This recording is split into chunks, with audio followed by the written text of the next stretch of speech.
You've been doing everything right. You fixed the resume, you tightened the bullets, you added the keywords the article told you to add. You start applying to more jobs because somebody told you it's a numbers game, and you're hitting the numbers. 50 applications, 100, 200, and almost nothing comes back. So you assume the problem is you. The resume still isn't good enough, you're not applying to enough, you're doing the job search wrong. Here's the contrarian part, and I want to be careful with it because it matters. The standard advice you've been given, just fix your resume, just apply more, it's not neutral. For a man over 50, that advice is quietly working against you. It keeps you busy doing the one thing with the lowest payoff, while the things that actually move the needle sit there untouched. I'm going to show you the data on what really happens when you hit submit. Not the motivational version, the honest version, with the sources on the screen so you can check me. Then I'm going to show you the 4 doors that actually work, and almost nobody over 50 is using any of them. Hi, I'm Eric. I got laid off as the Director of Customer Success. I have sat exactly where you're sitting, refreshing an inbox that isn't moving, so let's talk about what's actually going on, the head fake. Here's what it feels like on the inside. It feels like you keep getting close and bombing it. Like there's something about you, your age, your salary history, your energy in the room, that loses it at the last second. That's the head fake. That story has you fixing the wrong thing because for most of the jobs you've applied to, you've never got to the room. You never got close. A human being at that company never read your name. Start with what older workers themselves report because the pattern is overwhelming. In AARP's latest age bias survey published this January, about 2 out of 3 workers over 50 had seen or experienced age discrimination at work. It is not in your head. The bias is real, it is current, and a lot of it shows up at the front door before a human ever actually reads your resume. Now, I know the skeptic in you wants more than a survey of feelings, and that's fair.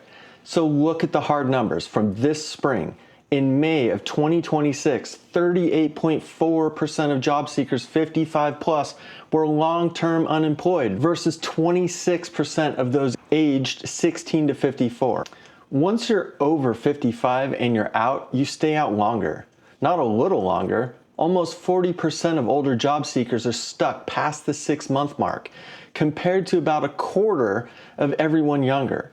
A calendar with weeks getting quietly crossed off, not dramatic, time passing. This isn't a confidence problem. You don't fix structural age bias with a better attitude or a stronger handshake. The gap happens before any of that is on the table. So the question stops being, what's wrong with me, and becomes, where exactly am I getting filtered out, and what can I do to actually do about it? Door 1, the front door and why it's the worst one. Let's talk about the front door, the online application, the thing you've spent the most hours on.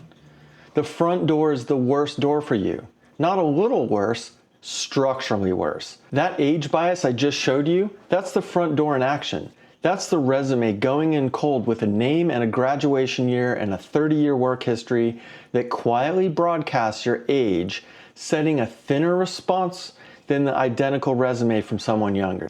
Now, here's where I have to correct something, because the internet sold you a villain that lets you off the hook in the wrong way.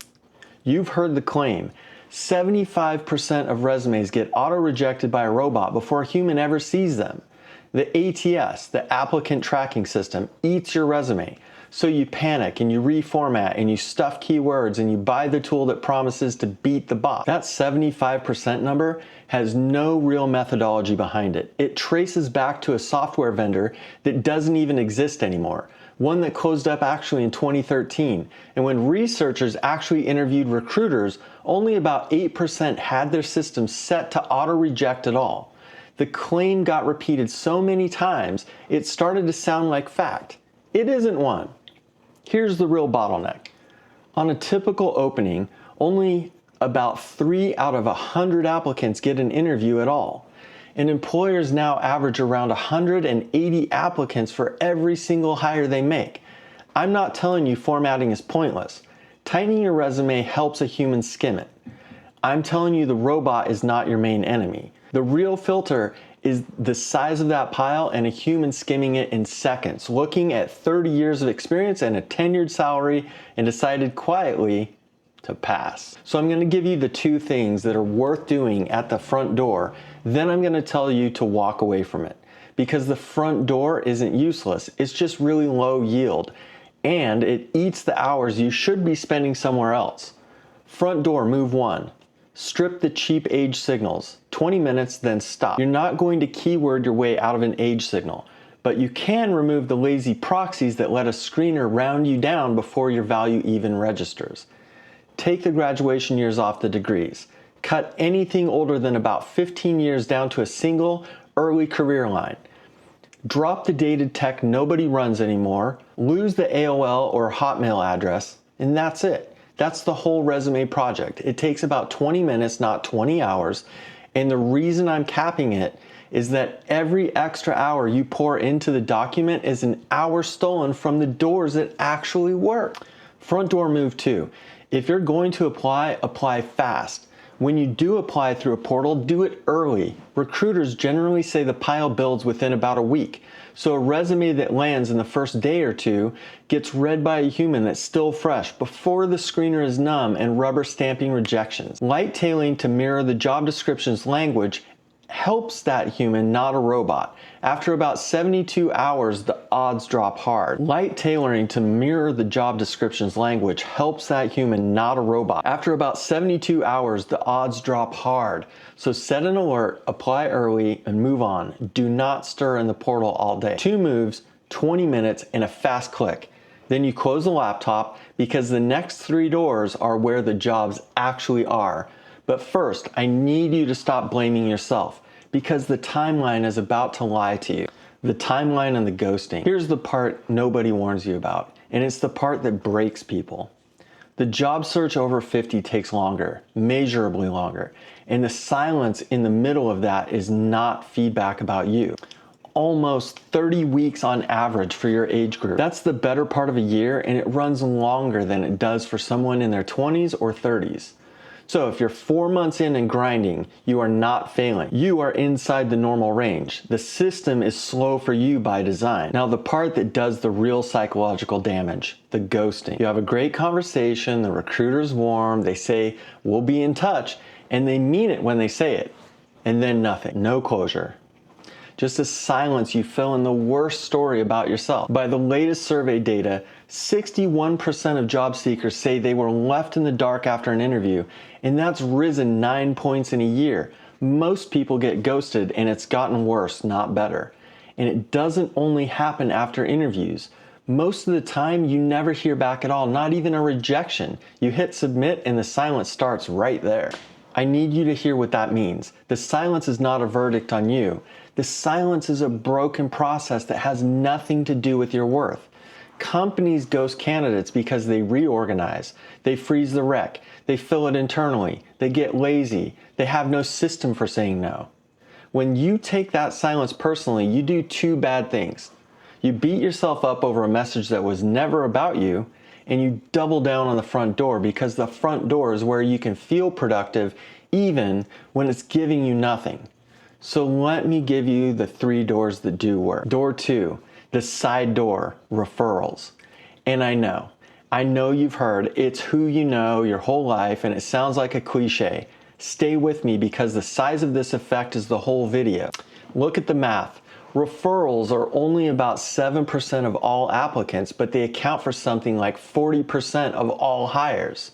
7% of the pile, 40% of the jobs. That's not an edge, that's a different game. And here's why that is your unfair advantage, specifically as a man over 50, and why it's criminal that nobody's telling you to use it. You have 25 years of network, you've worked with hundreds of people, old bosses, old peers, old vendors, old direct reports who are now running departments. The 28-year-old you've been competing with on the job board does not have that. It is the single biggest asset you own, and the standard advice has you ignoring it to refresh a job board. The referral route also does something quietly powerful. It skips the front door filter. When you come in warm, your 30 years of experience flips from a liability that gets sorted out to the exact reason a hiring manager wants to talk to you. Same experience, different door, completely different reception. So let me get tactical because network more is useless advice and I won't insult you with it. 1, warm routing, not cold asking. You are not going to message an old colleague and say, "Do you know of any jobs?" That puts the work on them and it gets a polite nothing. Instead, you find the specific company and the specific role first. Then you look at who you already know that touches that company. Then your message is narrow and easy to say yes to. Something like, "Hey, I saw an opening on the platform team at your company.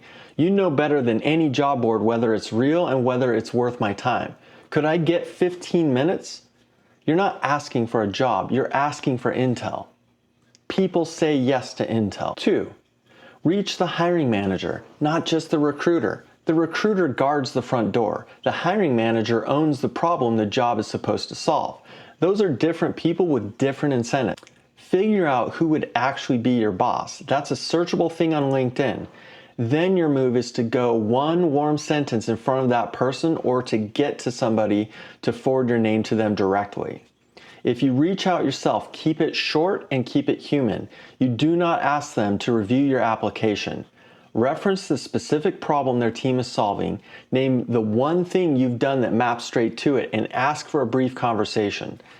A hiring manager who hears, "You should talk to Eric, he ran exactly this at his last company," is a hiring manager who tells the recruiter to pull your resume out of the pile. That's how you get around the filter.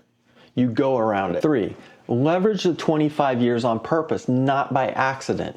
Make a list, actual names, 20 people who've seen your work and would vouch for you without hesitating.